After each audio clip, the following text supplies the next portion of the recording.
శ్రీమాత్రే నమః, శ్రీ గురుభ్యో నమః. తదుపరి కర్కాటక రాశి. కర్కాటక రాశి వారికి సంబంధించి ఈ యొక్క 2026వ సంవత్సరంలో ఎలా ఉండబోతుంది అనేటువంటి విషయాన్ని ఇప్పుడు తెలుసుకుందాం. మనకు ప్రతి నెల గ్రహ సంచారాలు మారుతూ ఉంటాయి. కానీ ఇప్పుడు సంవత్సరం గురించి మనం మాట్లాడుకుంటున్నాం కాబట్టి 2025లో మీకు ఉదాహరణకు జనవరి, ఫిబ్రవరిలో ఎలా ఉందో మార్చి, ఏప్రిల్లో అలా ఉండొచ్చు. లేదా ఒకవేళ ఏప్రిల్, మేలో ఎలా ఉందో ఆల్మోస్ట్ జనవరి, ఫిబ్రవరిలో అలా ఉండొచ్చు. ఎందుకంటే గ్రహ సంచారంలో ఎటువంటి మార్పులు లేదు. గత సంవత్సరంలో మనకి ఎలా అయితే పంచగ్రహ కూటమి, షష్టగ్రహ కూటములు వచ్చాయో ఈ సంవత్సరం కూడా అలాగే వస్తున్నాయి.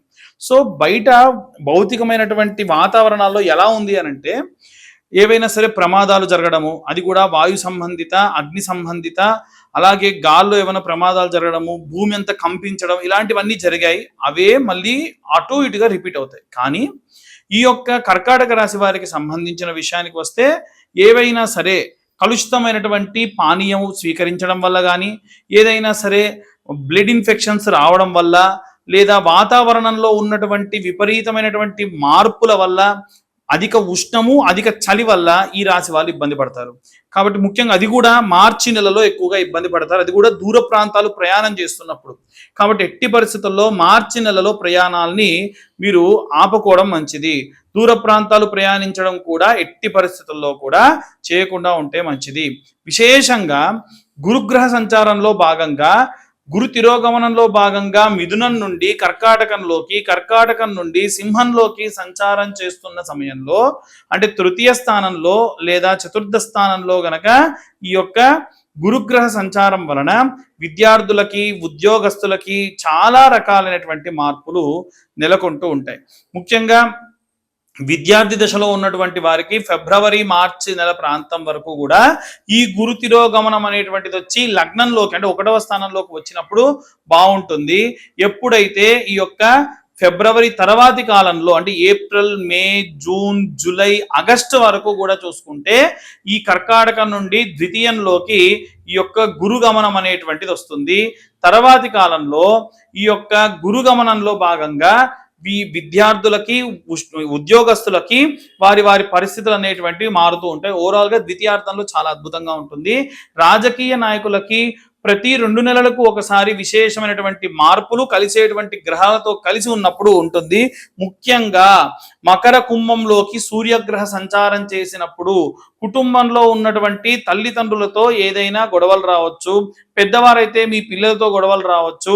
కాబట్టి ఎందుకంటే శని స్థానాలలో సూర్యగ్రహ సంచారము అది ఎలా ఉన్నప్పటికీ, అది లాభస్థానం, భాగ్యస్థానం అయినా కానీ సంబంధం లేకుండా ఇబ్బందులు, గొడవలు జరుగుతాయి. కాబట్టి ఎట్టి పరిస్థితులలో ఆ యొక్క సమయంలో మీరు కాస్త జాగ్రత్తగా ఉంటే మంచిది. అలాగే ఈ యొక్క కర్కాటక రాశి వారికి సంబంధించి ఊరికే చాలా మంది రాశిలో ఉన్న వాళ్ళు తలనొప్పి లేస్తే టాబ్లెట్ వేసుకోవడం, కాళ్ళనొప్పి లేస్తే టాబ్లెట్ వేసుకోవడము, అలాగే యూరిన్ రిలేటెడ్ ఇష్యూస్ రావడము, అలా ఉన్న వాళ్ళు చాలా జాగ్రత్తగా ఉండాలి. ఎందుకంటే కిడ్నీ సంబంధితమైనటువంటి ఇబ్బందులు ఉంటాయి. అది కూడా కుజుడు ధనుస్సు నుండి మకర కుంభాల్లోకి ప్రవేశించి అలాగే మీనంలో సంచారం చేస్తున్నప్పుడు అప్పుడు విశేషంగా మీకు కిడ్నీ సంబంధిత, మూత్ర సంబంధిత ఇన్ఫెక్షన్స్ రావచ్చు. కాబట్టి ఎక్కువ బాడీని డీహైడ్రేట్ అవ్వకుండా చాలా జాగ్రత్తగా చూసుకోండి. దాని వలన చాలా ప్రశాంతంగా ఉంటారు. ఇక రాజకీయ సంబంధితమైనటువంటి విషయానికి వస్తే మనం ఇంతకు ముందు చెప్పుకున్నట్టుగా మకర కుంభంలో సూర్యగ్రహ సంచారం ఉన్న కాలం తప్ప మిగిలిన కాలం అంతా కూడా వీరికి యోగిస్తుంది. అలాగే ఎవరైతే భూ సంబంధితమైనటువంటి లావాదేవీలు, అంటే రియల్ ఎస్టేట్కి సంబంధించిన విషయానికి వస్తే ఈ 2026వ సంవత్సరంలో రియల్ ఎస్టేట్కి సంబంధించిన విషయాల్లో గతం కంటే కాస్త మెరుగైనటువంటి వాతావరణం ఉంటుంది. రైతులు కూడా పంటలు బాగా పండిస్తారు. సీజనల్గా పండించేటువంటి, అంటే పత్తి పండించేటువంటి వాళ్ళు, మిరప పండించేటువంటి వాళ్ళు, కందులు పండించేటువంటి వాళ్ళు, నల్లరేగడి మట్టి మీద పండించేటువంటి వాళ్ళకు సంబంధించిన పంటలు మాత్రమే కాస్త రిస్కులో ఉంటాయి. అవి వినా వరి పండించేవారు కానీ లేదా ఇతరత్ర ఏ పంటలు పండించే వారికి కూడా మంచి లాభదాయకంగా ఉంటుంది. అలాగే ఈ 2026వ సంవత్సరంలో వివాహ సంబంధితమైనటువంటి విషయాల్లోకి వస్తే మనకు 12వ స్థానంలో గురుగ్రహ సంచారము, 1వ స్థానంలో గురుగ్రహ సంచారము ఉన్న రోజులలో వివాహం కాని వారికి వివాహం జరుగుతుంది. ఆల్మోస్ట్ ఆగస్టు ప్రాంతం వరకు అందరూ కూడా వివాహ సంబంధితమైన విషయాల్లో చాలా యాక్టివ్గా ఉండండి, వివాహాలు చేసేసుకోండి. అది దాటితే మళ్ళీ 2027వ సంవత్సరంలో మార్చి ఏప్రిల్ ప్రాంతానికి వచ్చేదాకా కూడా ఈ కర్కాటక రాశి వారికి యోగించదు. ఎందుకంటే కర్కాటకంలో ఉన్నటువంటి వారికి సింహ, కన్య, తుల, వృశ్చిక రాశుల్లోకి, అలాగే ఈ వృశ్చిక రాశి నుండి మళ్ళీ ఈ యొక్క ధనుస్సులోకి వచ్చేంత వరకు కూడా లాభించదు. అవి రావాలనంటే గురువు చాలా చిన్నగా నడిచేటువంటి, అంటే మనం చంద్రుడు, సూర్యుడు, కుజుడితో కంపేర్ చేసుకుంటే ఈ యొక్క గురుగమనం అనేటువంటిది చాలా ఆలస్యంగా వస్తుంది. మధ్య మధ్యలో తిరోగమనాలు కూడా వస్తాయి, రిట్రేట్ కూడా అవుతాడు. దానివల్ల ఖచ్చితంగా వివాహ సంబంధితమైన వాళ్ళు ఆలస్యం అవుతుంది. ఇప్పుడొద్దు, తర్వాత చూద్దాం, అప్పుడే ఏమైంది, నా వయసు అప్పుడే అయిపోయిందా, ఈ మాటలన్నీ వద్దు. 25 సంవత్సరాలు వచ్చాయి, 26 సంవత్సరాలు వచ్చాయి, చేసుకోండి. లేదు 30 ఏళ్ళకి చేసుకుంటే మీకు పిల్లలు పుట్టేసరికి 35 ఏళ్ళు, మీ తల్లిదండ్రులకు 60 ఏళ్ళు అయితే మీ పిల్లలను ఎవరు చూసుకోవాలి? డెలివరీ టైంలో ఎవరు చేస్తారు? ఈ లాజిక్ ఎందుకు మిస్ అవుతున్నారో నాకు అర్థం కాదు. కాబట్టి దయచేసి ఆలస్యం అయితే ఈ రాశి వాళ్ళకి ఇంకా ఆలస్యం అవుతాయి. కాబట్టి కొంచెం వాళ్ళని కూడా అర్థం చేసుకోండి. మా దగ్గరకు వచ్చేటువంటి వాళ్ళు చాలా మంది ఎంత బాధపడతారంటే, అయ్యా ఎంతగానో అంత ఖర్చు పెడతా, నా కొడుకు పెళ్లి కావాలంటారు.